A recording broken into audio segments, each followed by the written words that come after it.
suka dukanya sangat tergantung dari mana kita menjalaninya. Ya, kalau tadi kita punya ambisi-ambisi, pasti kita menjalani dengan kesengsaraan. Suami jadi bupati, istri jadi bupati, anak jadi anggota DPRD itu. Ya, Om. Nah, Om, yang bikin penasaran sebagai ketua MPR ini tugasnya ngapain aja nih?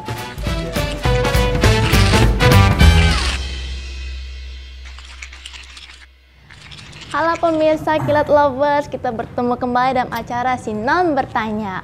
Dan tamu hari ini kita adalah Om Bambang Susatyo atau lebih dikenal dengan Om Bamsud sebagai Ketua MPR Republik Indonesia. Nah, Om, apa kabar, Om? Alhamdulillah baik. Sehat ya, Gimana Om? kamu, sehat? Alhamdulillah sehat, Om. Perkenalkan, nama saya Non Naila atau bisa dipanggil Non. Nah, Non mau tanya beberapa pertanyaan kepada Om mengenai MPR ya, Om. Nah, Om, pertanyaan pertama. Om dulu kan kerja sebagai wartawan. Kok bisa Om jadi ketua MPR ini ceritanya? Om juga bingung tuh. Tapi hidup itu ya kita biarkan saja mengalir. Tentu kita punya cita-cita, tapi pada akhirnya perjalanan panjang kita akan membawa kita nanti ke arah yang mana. Dulu cita-cita Om sebenarnya dokter, Iya. tapi belum apa-apa, dari IPA tiba-tiba masuknya di kuliah ekonomi. Lalu dari ekonomi menjadi ekonom, tiba-tiba jadi politisi. Ya begitulah perjalanan hidup. Jadi kita bercita-cita saja yang tinggi, lalu serahkan sepenuhnya pada perjalanan hidup kita yang kita jalani hari ini. Mengalir saja gitu ya. Ambisi boleh, tapi jangan terlampau kegedean. Karena ambisi itu bisa membunuh kita juga dalam hal yang frustasi nanti kalau kita tidak tercapai. Atau katakanlah kalau kita memiliki ambisi yang berlebihan, maka kita secara tidak sadar juga akan tidak nyaman hidup kita. Karena apa? Karena kita dikejar oleh ambisi kita. Ya kita mengalir saja. Yakin dan percayalah bahwa pada saatnya kita pasti akan jadi sesuatu. Semua sudah ada garis tangan. Nah, gitu. Iya. Om masuk ke dunia politik, ini rasanya atau suka dukanya apa ya, Om? Kira-kira? Ya sebetulnya suka dukanya sangat tergantung dari mana kita menjalaninya. Ya kalau tadi kita punya ambisi-ambisi, pasti kita menjalani dengan kesengsaraan. Karena politik itu kan proses, tidak bisa sadar-sadarnya, tidak bisa kita pengen jadi ini tiba-tiba jadi. Itu proses dari bawah. Saya menjadi anggota DPR setelah 5 kali ikut pemilu, 4 kali gagal, yang kelima baru jadi anggota DPR. 25 tahun saya berjuang. Apakah saya frustasi lalu kemudian putus asa? Tidak. Saya terus maju dan akhirnya saya menjadi anggota DPR, lalu menjadi anggota Komisi 3, lalu jadi ketua Komisi 3, ketua DPR, dan sekarang ketua MPR. Semua saya jalani ya seadanya aja. Seadanya aja ya, Om. Nah, Om, yang bikin penasaran sebagai ketua MPR ini tugasnya ngapain aja nih? Ya tugasnya tentu berbeda dengan ketika saya menjadi ketua DPR. Ya. Kalau ketua DPR itu tugasnya adalah sehari-hari melakukan pengawasan terhadap pemerintah, kemudian menyusun anggaran bersama pemerintah dan membuat undang-undang bersama pemerintah. Nah, sekarang sebagai ketua MPR, tugas saya adalah menjaga iklim politik secara nasional itu tetap adem, tetap teduh, dan memastikan undang-undang dasar kita, memastikan konstitusi kita dilaksanakan secara konsekuen oleh pemerintah maupun oleh masyarakat. Nah, Om, ini Om enak gak sih jadi ketua MPR? Ya, tugas kenegaraan sebetulnya tidak ada yang enak. Cuma kalau niat kita ingin berbakti dan berbuat bagi negara, kita akan menjalani dengan dengan keikhlasan yang luas, maka kita akan enak. Ya. Menjalankan dengan enak, nggak ada beban.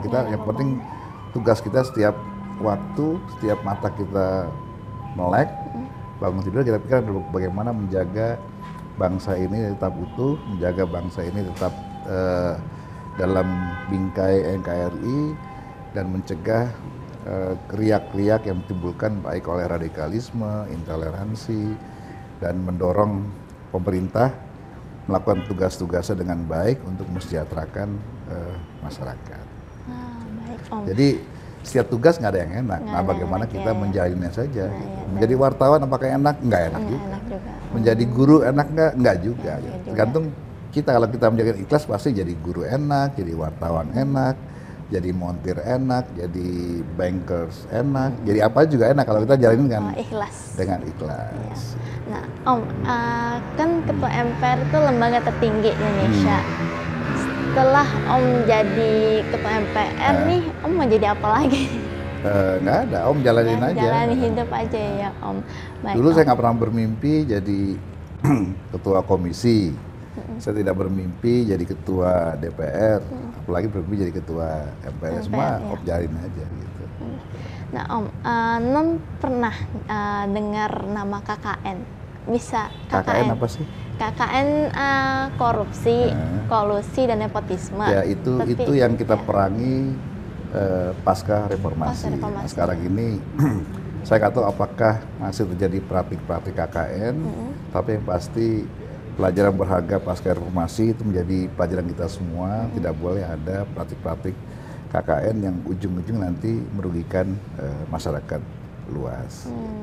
Tapi kalau non bicara soal demokrasi, ya, maka karena pilihan kita adalah pemilihan langsung, demokrasi langsung, ya, maka suka tidak suka kita akan berhadapan-hadapan dengan apa yang namanya misalnya KKN nepotisme lah ya. Suami jadi bupati, istri jadi bupati, anak jadi anggota DPRD, itu karena demokrasi yang sudah kita pilih pemilihan langsung, itulah konsekuensinya gitu.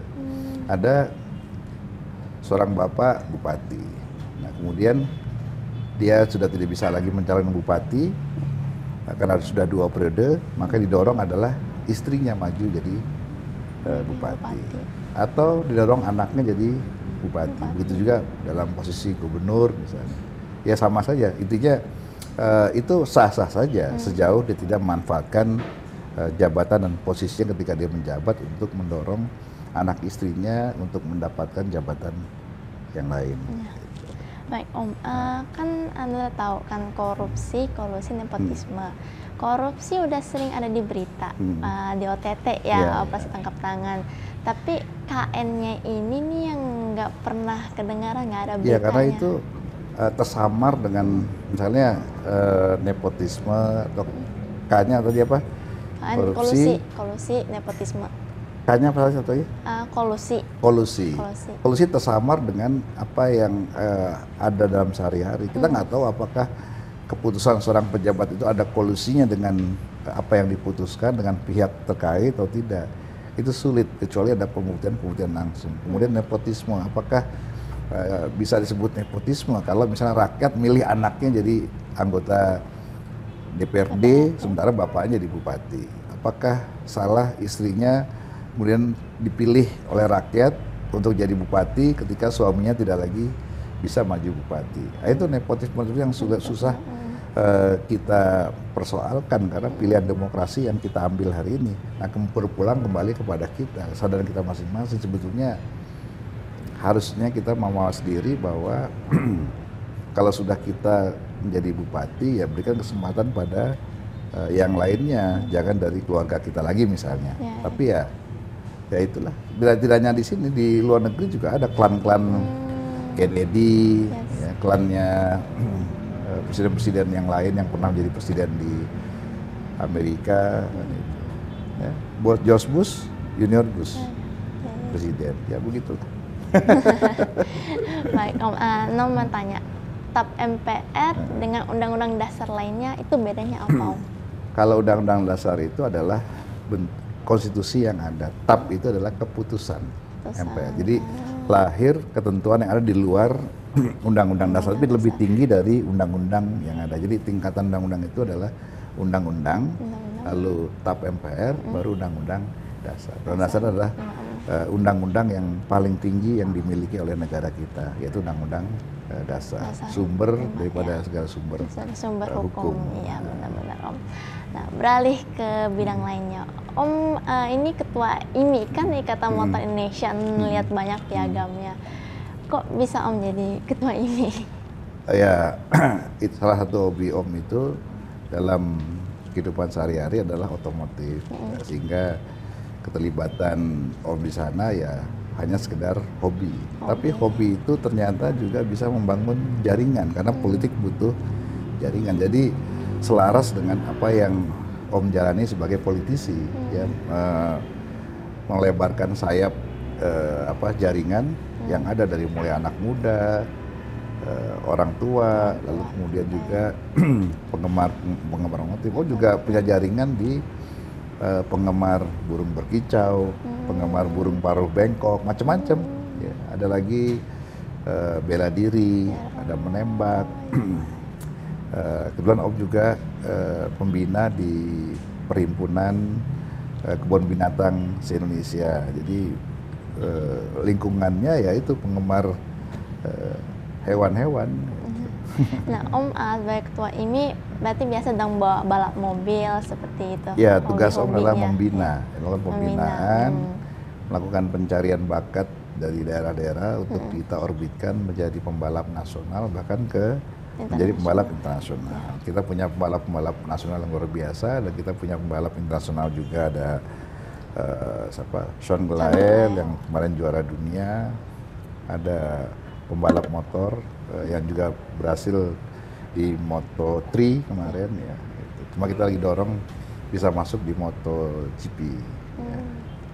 Ya Om, balapan yang kemarin baca berita, Om kecelakaan balap mobil dengan Sean Glael. Itu Om gimana rasanya pas kecelakaan?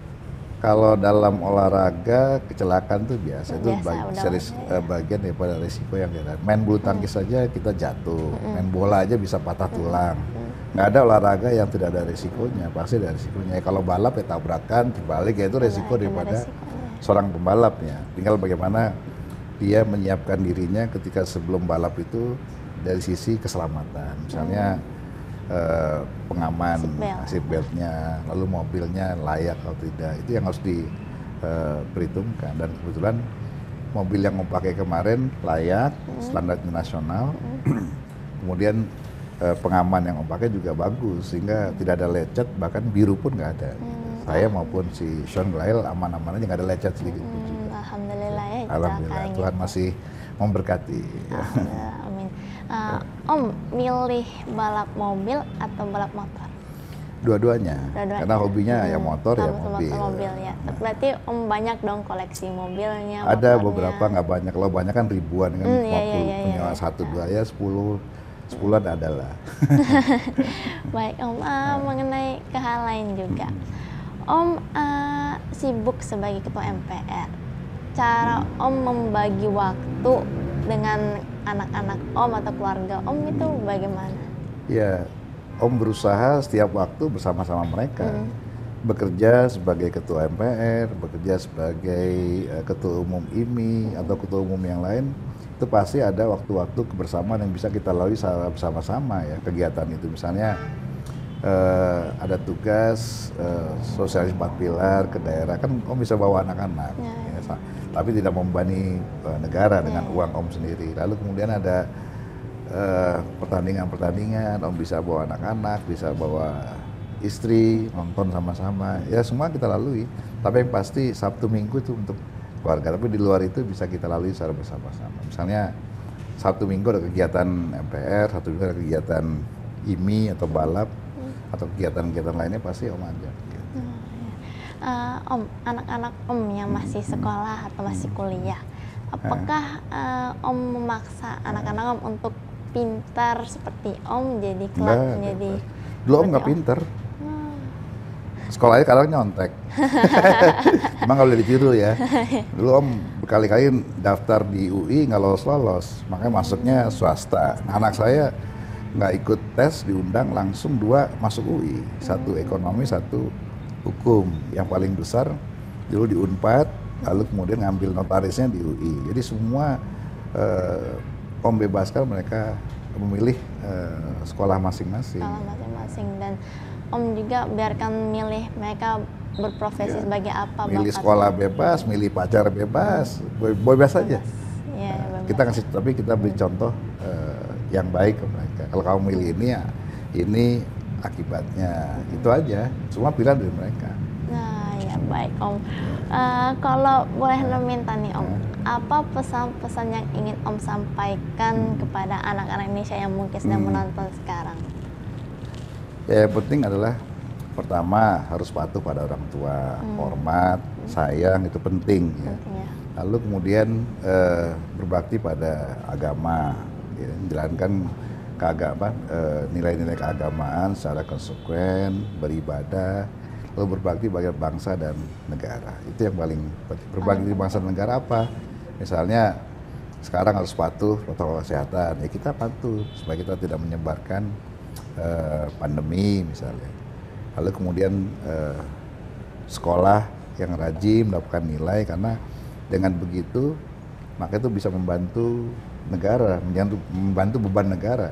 Kalau kamu nggak sekolah, kamu jadi bergajulan, akan jadi beban negara, gitu. Jadi itu ya, patuh itu banyak artinya. Yang penting kesadaran bahwa kita sebagai warga negara Indonesia harus patuh pada aturan-aturan yang ada di tanah air kita, adat, budaya, itu harus kita ikuti.